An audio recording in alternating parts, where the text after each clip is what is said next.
তেল ঠিকঠাক মতো ভাই তেল ঠিকঠাক মতো আছে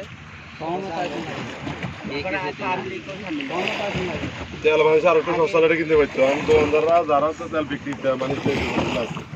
পুলিশে ঝামেলা করার কারণে যায় এখন দোকানদাররা বেচতে পারে না ওই এখন আউট মানুষ 600-500 টাকা করে বেচে যদি ওরা ওই 250 টাকা করে যে রেটটা মানে এখন জামিনে গেছে না পুলিশের কারণে বলতে অনেক পুলিশে যায় অনেক যাও না দোকানদাররা তো চাইবে একটু এই সময়টারে একটু ব্যবহার করা লাগা আর কি আগে খুলে বিত্ত না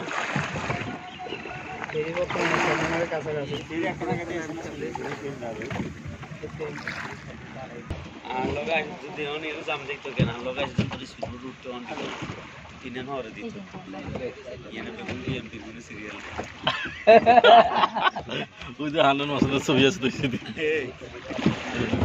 কথা কো সুনীল আছে